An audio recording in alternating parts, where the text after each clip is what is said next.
What's up, everybody? This is Beck Moore, host of the Thinking CAAP podcast and the CEO of Community Action Association of Pennsylvania. So excited to be here today with our guest coming to us in Pennsylvania soon for our summit, the 2026 summit, where we are talking about efficiency with empathy. And what that really means is talking about how to embed AI into human services-based organizations, or really any organization, but without really losing, the human-based approach that is so important in the work that we do in community action and other human services organizations. Talking about, where humanity meets innovation, making sure we don't lose that human-based approach. And so Smiley Poswolsky, I think I said that right, Smiley, is our keynote for this year's summit. We're so excited to have him. Wanted to have him on as a guest, talk a little bit about the things he's going to be sharing with the audience. So what's going on, Smiley? Hey, Beck. Hey, everybody. It's great to be here. I'm really excited for the event coming up in May and excited to join you all for the podcast today. And Smiley, did I say the last name right? You got it. Nailed Awesome. it. Perfect. Okay, cool. Perfect. Try really hard to not butcher people's names too badly. So happy to know I did that. So Smiley, you were a keynote speaker on, I think your tagline says, creating a culture of trust, human connection, and belonging in the face of uncertainty. Yep. Yeah. So yeah. What does that mean? Yeah, tell our audience what that means. Sure. Well, I've been speaking now for over 10 years. I started in this journey, I guess, 2013, 2014, early era. And I've been focused on kind of the future of work and building a culture of human connection and belonging in the future of work in recent years. And really now my focus is obviously with the rapid adoption of AI technology and tools, and a really complex work environment between multi-generational workforce, hybrid, AI, global markets, uncertainty, the geopolitical situation, the rapid kind of evolution of how things are changing so quickly and how overwhelmed people are in their day-to-day lives, both at work and at home. My kind of call to arms is to really kind of help people focus on the human connection piece and doubling down on our people and our teams and our colleagues and our companies and organizations with a focus on human connection and belonging. And that's really especially, I think, accelerated in recent years, just as AI has become such both a very useful tool, obviously a strategic tool, but in many ways kind of, I think, also quite overwhelming for people, whether they're worried about, their job being replaced, whether they're kind of changing the way that they do their workflows, that whole type of thing. So really kind of focus on building deeper human connection in the AI world and in a world of uncertainty is kind of what I focus on these days. Yeah. So one of the things that we talked about when we first met in thinking about and trying to decide whether or not, you're really the right person for the summit and trying to figure out, did this really resonate with you? As you said, you're not an AI guy. You're not there to talk about AI. I just want to clarify with our audience that that's not what you're there to talk about. You're really there to talk about the piece that we want to make sure is so at, really a cornerstone of this event, which is that humanity piece, and the critical human connection part. This summit is something that's really, you don't know this, I didn't share this with you, but this is a summit that's really evolved over the last few years for us. It was originally really a summit designed to talk about creating equity within local community. How do we do that? And it's really, I think, continued to evolve to be what's top of mind for both community action, but human services providers. And as you touched on there, AI is one of those things that I don't know that anybody at this point that I've talked to has said, yeah, we know that we need to talk about it. We need to touch it. It's here to stay.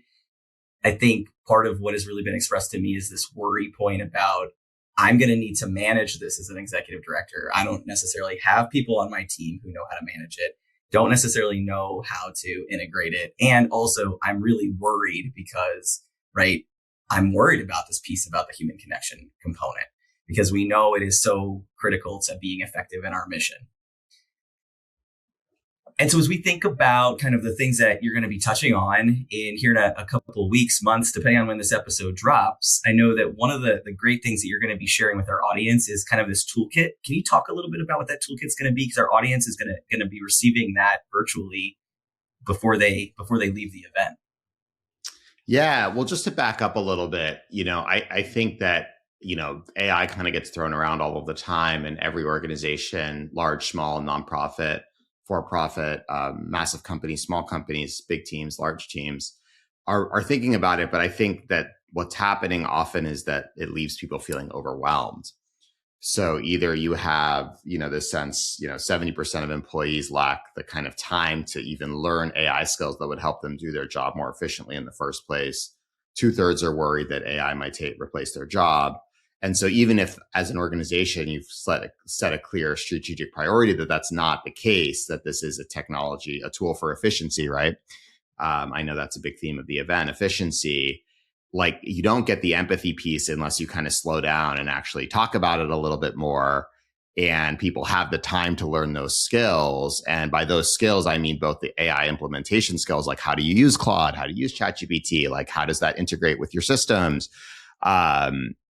Copilot, et cetera. But also, like, how do you build the human connection skills in that era? And I'm really bullish on the fact that AI will replace some jobs for sure. It already is starting to, especially in the coding engineering world. But I believe that the majority of jobs will actually be replaced by people that understand how to connect with other people in an AI world, right? Because if you can throw in a prompt and it can find you the data point you need, or synthesize research, or draft a report, or draft the slide deck, or plan the event almost, or come up with your financial plan, or, kind of tell you where your accounting and bookkeeping is off, whatever, like all of these different things, then what we really need is kind of that leadership connection toolkit and that management connection toolkit and that relationship building with clients and customers toolkit. So that's kind of what I set out to do. And I created this thing. You can, if you're watching on video, I don't know if you're recording the video, but it's called the Workplace Belonging Toolkit. It's a 70-page full color guide. And, I have this experience of, I'm a business keynote speaker. I obviously love business self-help books. I'm a book nerd. I love, business books. I can see you got all the, what is it? Chip Heath and the Heath brothers books there. Good to Great, Made to Stick. They're always like, Drive. They're always a one word kind of like, inspire, drive, range. Right. Like, they're great. I love those books. They're awesome. Like, you can find the meaning of your life and the meaning of your work and 10x your business by just reading 280 pages, except they're quite long. Right. And in my experience, they kind of say the same thing after chapter 2. It's like, we had to fill another 270 pages here. Just like, put in another example. Like, no bashing on my fellow business self-help authors. But what I wanted to do is actually kind of cut through the noise a little bit and be like, what would a toolkit look like? Where we get rid of the kind of fluff, and it's like actionable things, like actionable connection exercises. This is how you start a meeting. This is a Thrive interview. This is how you have a curious conversation, or a small win party, or a mistake-a-thon. And you're like, what are all those things? Well, I describe them in the toolkit. We'll talk a little bit more about them in the keynote, but really they're all like these little kind of connection exercises, frameworks and prompts to kind of keep doing the work. So that's what people will get with the toolkit, is like 70 pages of really action-based habits, tools, exercises to bring into your next team meeting, for your one-on-ones, for your offsite, for your team retreat, for your conference. And really the idea here is that none of these really require any additional budget, right? Money is hard to come by these days. So they're all free, but that doesn't mean that's easy, right? Because they require time and intention and energy. And my goal is, my intention is not that everyone does all of them, but as a leader, as a manager, you start thinking about like which ones speak to you, and you try and you see what works and what doesn't. Like, that's my whole thing. And I think is really important for thinking about leadership, about thought leadership, about change management, about navigating uncertainty, is what works for one team or one organization is simply not going to work for another. There's so many reasons why that could be the case. Size, what type of community you're serving, financial considerations, all of these types of things. But that doesn't mean that none will work. Some will work, and you kind of have to figure out what works for you. So that's really is my goal, is always to set out like a wide array of options, possibilities, ideas, and let people kind of pick and choose. Oh yeah, like that works for me, right? I talk about intergenerational co-leadership. That's something we'll talk about a little bit in the keynote. This idea of pairing early talent, right? This like a 24-year-old, 22-year-old, 23-year-old 29-year-old that's got a lot of great ideas. Maybe they're just out of school. It's their first, second job out of school. Pairing that person with someone that's much more senior, that has a lot more tenure at the organization, is older, has a lot more experience in the industry to co-lead a project that really matters. Because then probably you get that 24-year-old being like, there's a lot I don't understand about, human services or community action or the work that we do. It's like, yeah, there is. You're 24 years old. There's a lot you don't understand, right? You're great, but there's a lot you don't understand. But you also get that older person with decades more experience, right? That's maybe been at the nonprofit, at the organization, in the industry for years. Curse of knowledge. And they're like, wait a second. This young person is thinking about this in a completely different way. They represent the future of our organization, right? They also represent the future of our partners, right? Our employees, our clients, our customers, the people we serve, the communities we serve. Like, I should probably understand what's going on in their head. You get that symbiotic relationship. So things like that. So a couple of things that you just said. Well, first, I want to make sure to say, I really don't like business books. You got quite a few. You got a few on your shelf, though, Beck. But these are the ones that have resonated with me over the years. And one of the reasons that, when we were talking to you, that I really got excited about you coming is that the things that I really love in speakers, and this is part of kind of a cornerstone of any event that we put on, anytime we're looking for consultants or educators in the work that we do from a training and technical assistance perspective, is people want the tactical stuff, right? Like, I'm tired of going to training, quote unquote, or listening to a conference and it's like, all right, I just heard this person wax on philosophically for the last hour and a half, and I'm not left with one thing that I have in my toolbox, the new shiny tool that might change something in how I'm doing it or the approach. And so to me, right, if I come to a session about workplace culture, let's say, I need at least one thing I'm going to walk away with. And I think to your point, right, about this toolkit, that I usually say when I speak about workplace culture is that pick the one thing, because the small thing that you pick creates big incremental change, right? But you got to pick the one thing. So just find one thing. You don't need to write down all the things. You can't execute on all the things at once. What's something, and it could be something you're struggling with, right, as a leader, that helps you, but also thereby has big change and big wins for your team. And that's how I usually end my keynotes, and we'll do that in Harrisburg, which is why everyone should come. But kind of like at the end of the presentation, before Q&A, because Q&A is cool, except like 3 people get to hog the whole time. It's like, okay, I have a question. Then it's like not really a question because they're like telling a story or complaining about their boss or right. Something. I have this really bad place that I work, and my name is also on my name tag, by the way. Let me tell you about this person, Bob. I mean, I wasn't supposed to mention their name that I hate working with. Wait, you messed it up. But actually, we all kind of find a partner, find someone you don't know. What are you taking away from Smiley's presentation? What's the one thing you're going to do? What are you going to take action on? Like next week, starting on Monday, what are you going to do? Not the 50 things, not the 20 things. What's one thing that you're going to do that you're going to implement right away? And I think that that's like where we kind of start to get from like, okay, keynote, inspiration, motivation, ideas to action. Like the reason I do this work is, my last book is called Friendship in the Age of Loneliness. I believe, and the data shows, we are in the midst of a loneliness epidemic. It's actually only gotten worse since the pandemic all around the United States and frankly, globally. And I want people to close the loneliness gap. I want people to build more connection and belonging in a lonely, overwhelming, non-empathetic world. The only way they do that is not from a 60-minute keynote. It's from actually taking action and building off of the ideas, the inspiration from an event, right? People get fired up about events and conferences. I love them. I go to them for a living. And you're like, oh my gosh, connection. And then you're alone next week, the following week, or you're like with your team and you're like, what was that person talking about again? I forget. So it's all about the taking action piece. So that's the idea of this toolkit, is really like, how do we continue the work? How do we keep going? How do we take action? Wait, I had it for a couple of weeks. I lost it. Come back to the toolkit. It's all good. None of this is easy, but we actually have a little bit of a guide to help us along the way, and other people that we can talk to about what they're using it for. Yeah. The loneliness piece really does resonate with me. So our team, I think as we shared with you when we met, works completely remotely. So we work across the state of Pennsylvania. We've got people, my chief strategy officer is 6 hours away. Then I've got somebody who's literally, my executive assistant lives within a mile of where I live, but I don't see her very often, even though she's right here. And I am somebody who's worked remotely off and on since probably 2008 and used, like Skype and WebEx and all of the tools that didn't really work very well. And so now, today I operate in a world that I'm overwhelmed by all the tools that I have access to. But my wife was working from home as well for a long time.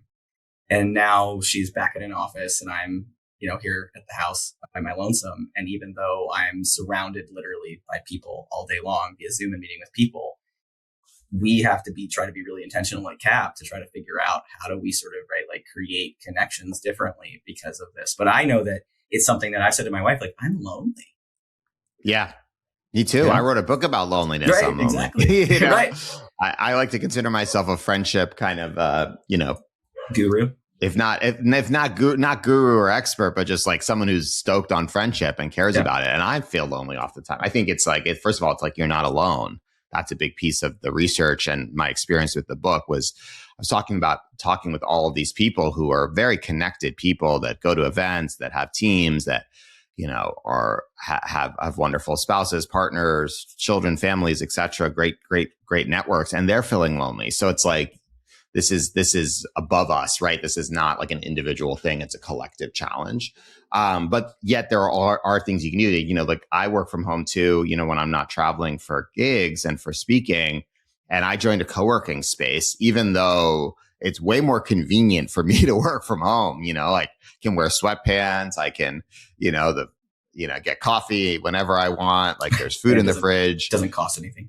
It doesn't cost anything. Exactly. You don't have to go out to lunch. But I was just you know what? I felt like I was happier when I left the house and just leaving the house, seeing other people, having a random kind of chit chat or hey, what are you working on? Or what's your name? Even just one or two of those, just running into someone while filling up my water bottle made me feel better. And then I got home after a long day, be wow, I went to work today. That was something I realized for myself, I don't need to do this. It's actually inconvenient and more expensive for me to do this. I have to rent this co-working space. Also, it's a co-working space where now other people are chatting and it's kind of loud and I hear their Zoom conversations. This is inconvenient and yet it's better for my well-being and better for my connection levels. That's a learning I had. Yeah. Yesterday, we actually, to that point, I had a lot of our executive directors are within community action in particular. Those are the folks who I work the most closely with on a regular basis. And one of the things that we've talked about is just trying to find time to be with each other. And we were all scattered across the state. So yesterday, a few of us met for lunch and I said, this is not intended to be a business meeting. It's just for us to get together and feel a little bit of connection, because sitting in these spaces, a lot of times you're overwhelmed by the burden of running the organization. You try as you might to be vulnerable as a leader. It's sometimes a little more complicated.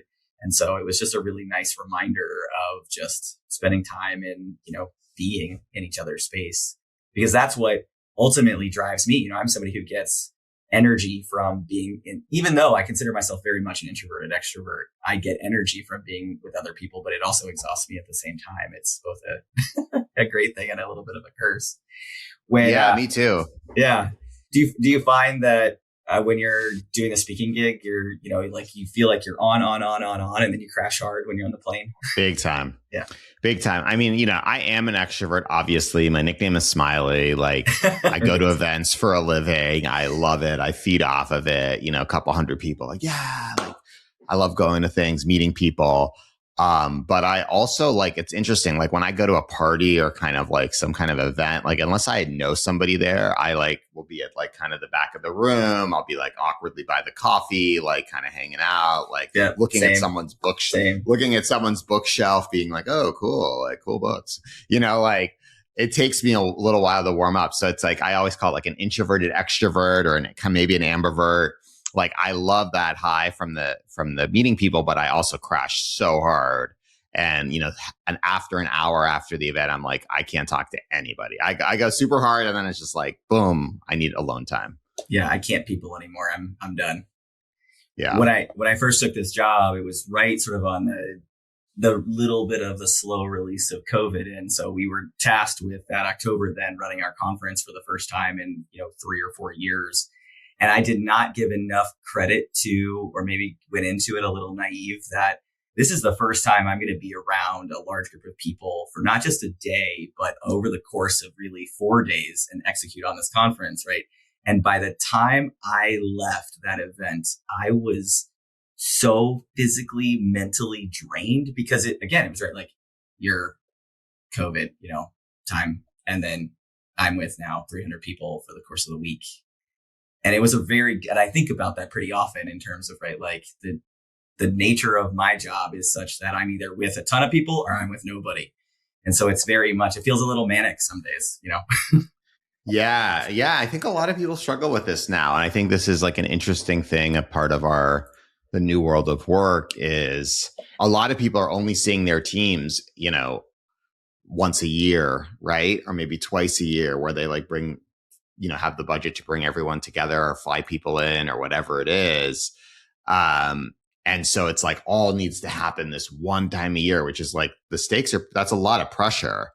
And then the rest of the year, you're not seeing any people the rest of the time. It's hard. It's like if it's not, doesn't feel normal, and I think that there is a little bit of a yearning. I'm not in favor of, that then going swing to the other side, which is, okay, you have to be in the office 4 days a week, 5 days a week. You have to move your whole family or, commute every day. Like, I don't think that that's right either. I really believe that hybrid work is the future. It's just the best of both worlds, right?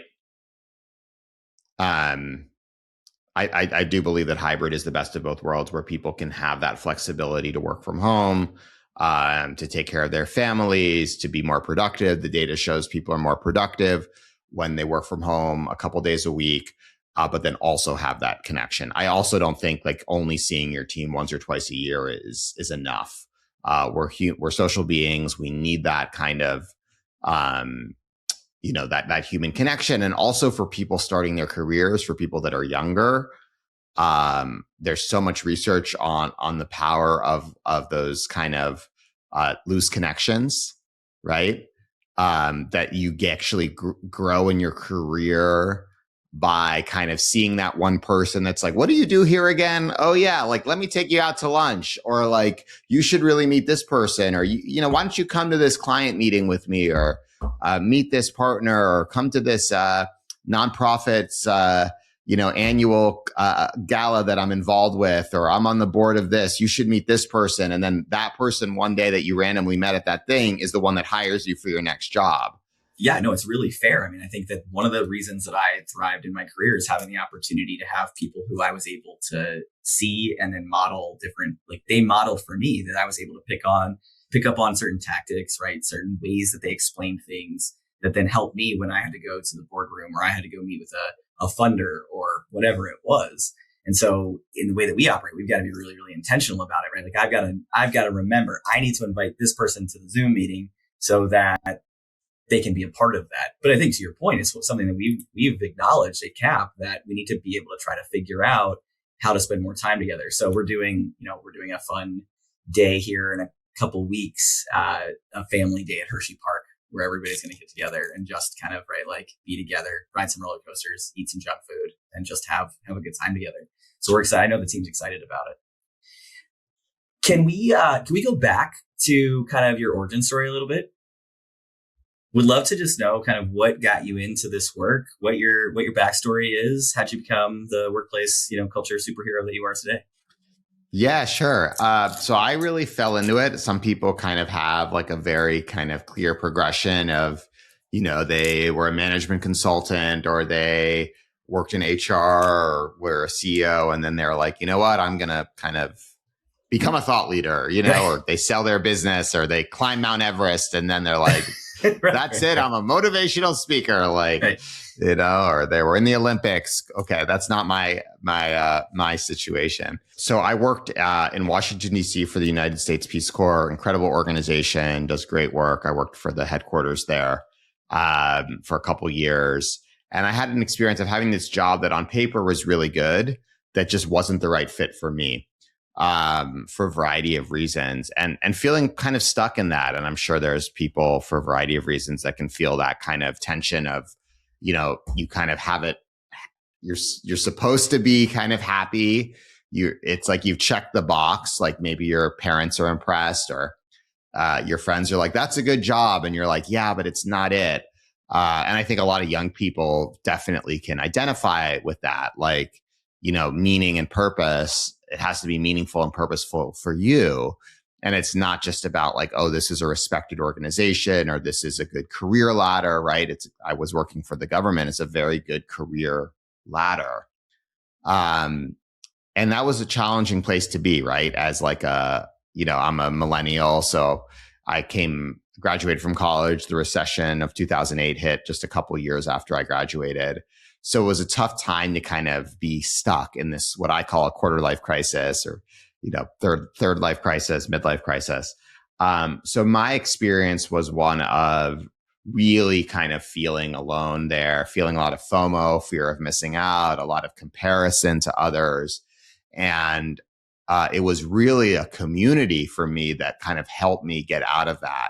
I went to this program back in 2012 called the Starting Block Institute for Social Innovation. It's a nonprofit. It's no longer around, but it brings together people that are interested in using business for good.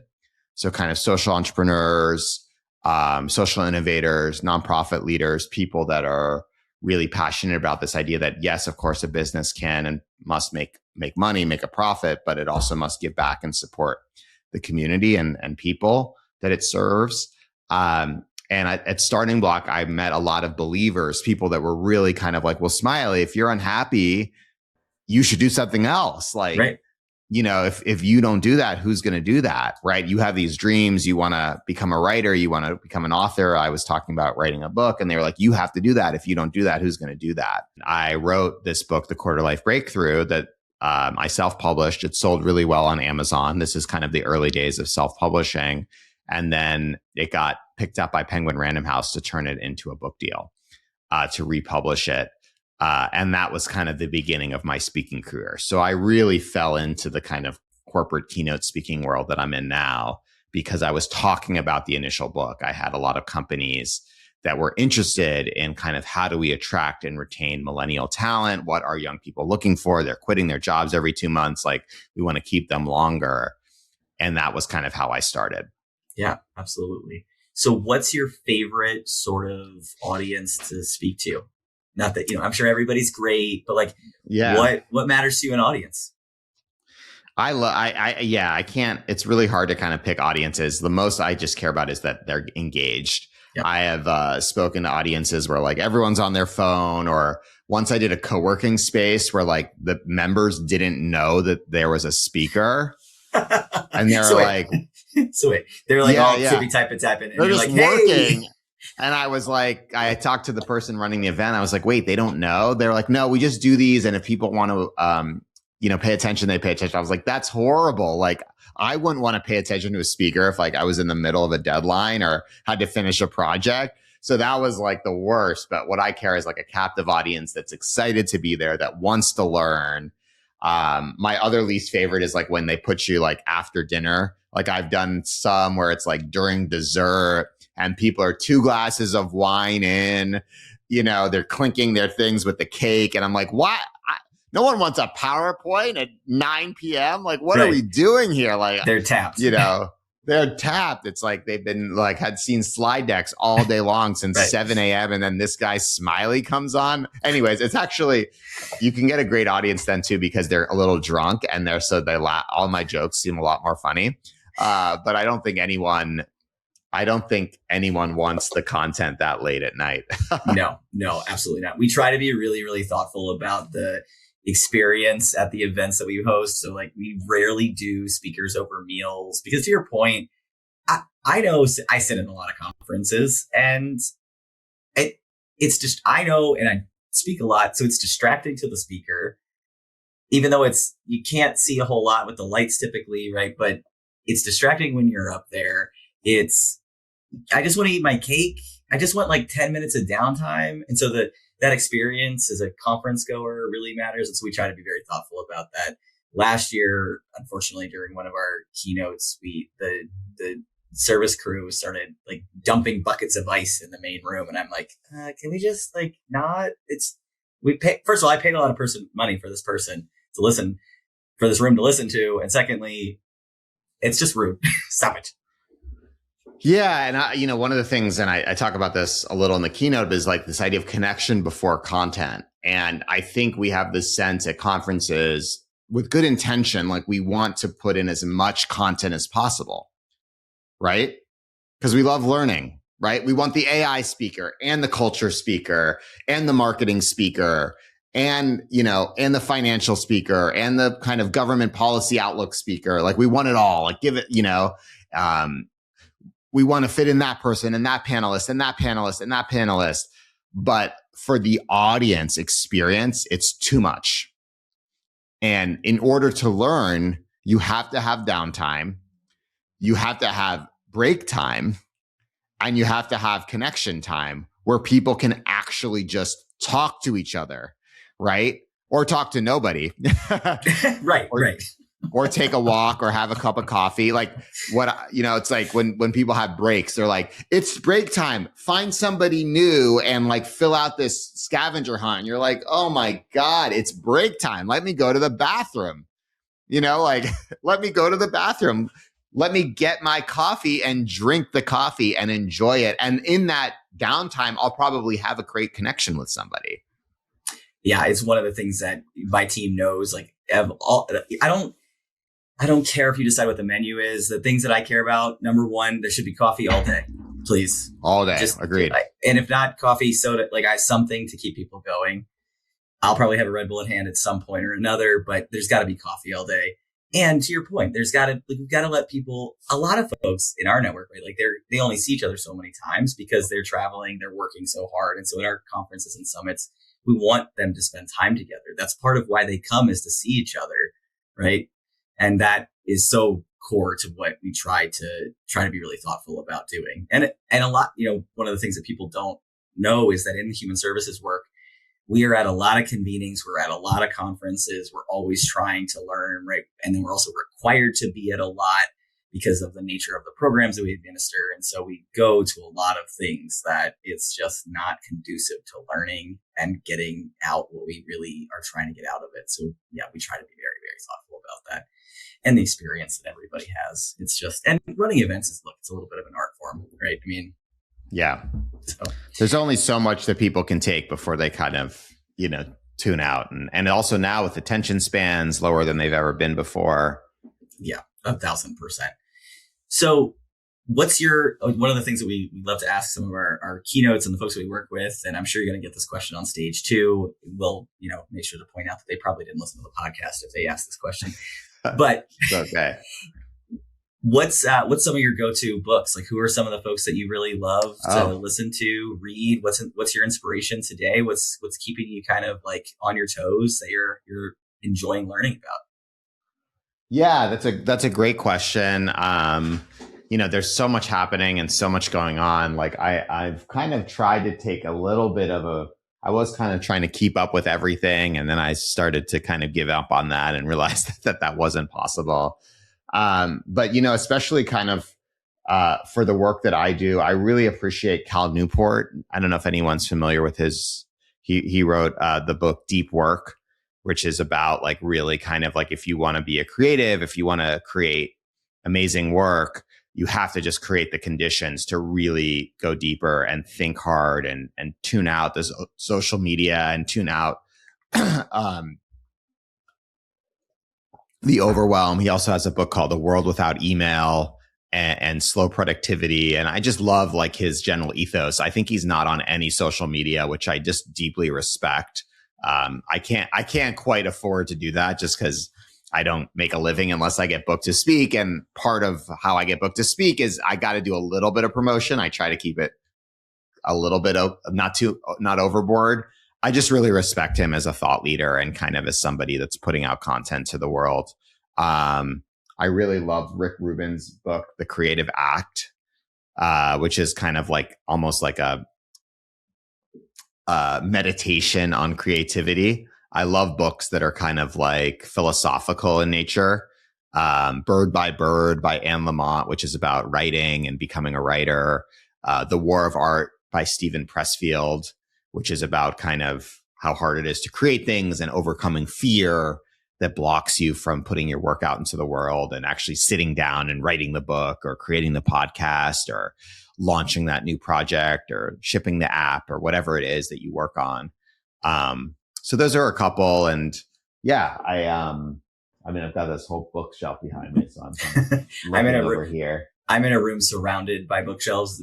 They have an old house that has built-ins upon built-ins. There's not a lack of shelf space in this house. And I am surrounded by books. And the kids love to come in here and be like, have you read all of these? Yeah, it's been a while, but yes. That's great. How many kids do you have? We have two. I have an 8 and a 9-year-old. And it's nice. They both love to read, which I love about them because it was one of my things that I used to escape as a little kid. And oftentimes my mom would be, standing beside me and be asking me to do something, and I would just turn her off because I was in the thick of reading. So Beautiful. It was always, it was great. So I love that they love to read. So my last question. Especially now, just, I feel like young people, it's really hard for them to sit down and read. And there's a lot of data showing that people are just reading less and less of all ages, frankly, just because of, TikTok and social and vertical videos being more engaging and entertaining and more dopamine. And to just sit down and read for an hour or two is a beautiful gift, actually.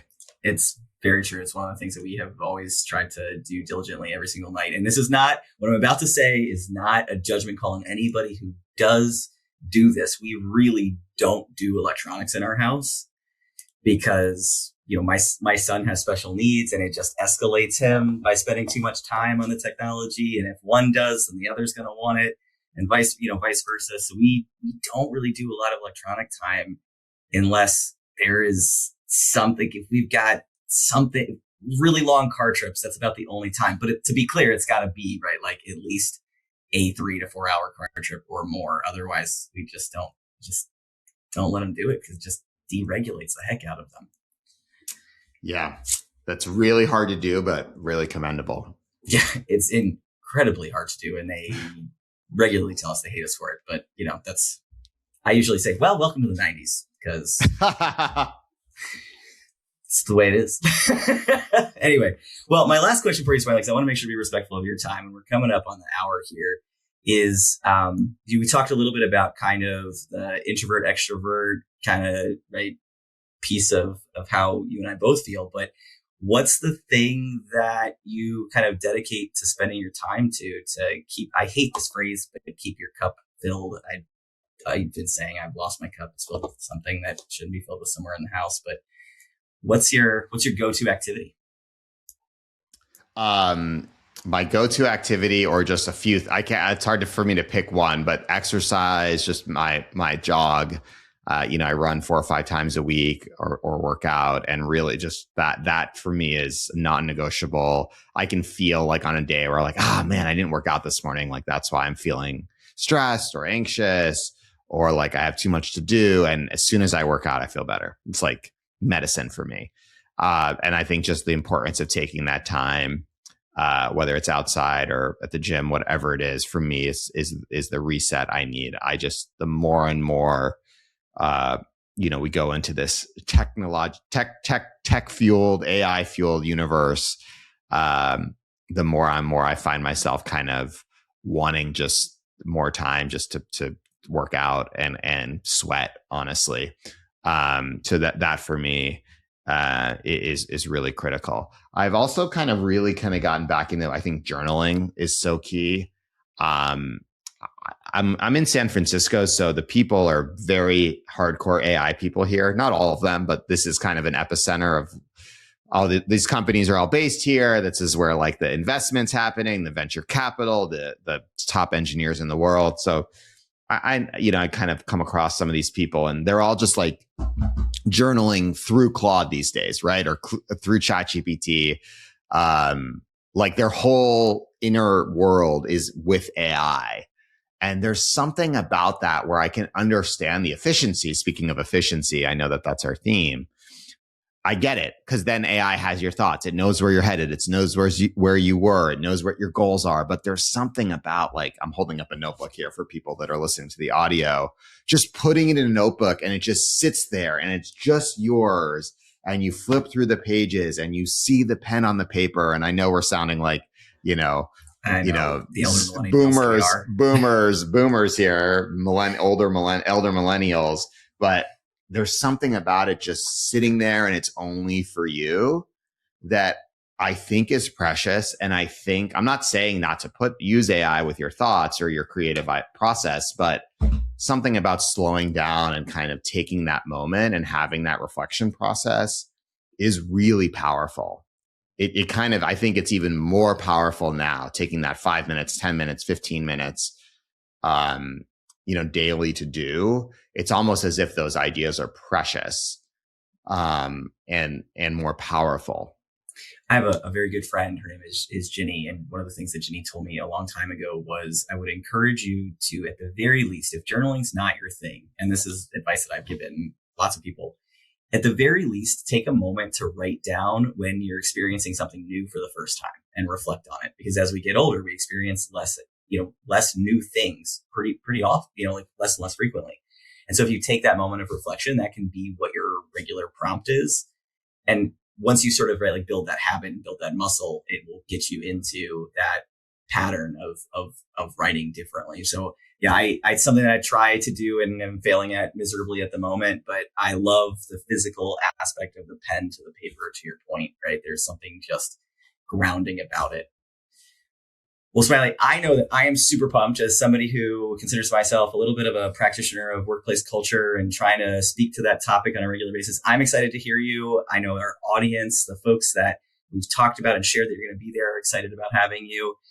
Going to be May 20th and 21st in Harrisburg. If you haven't had the opportunity to register, folks, would encourage you to go to thecaap.org.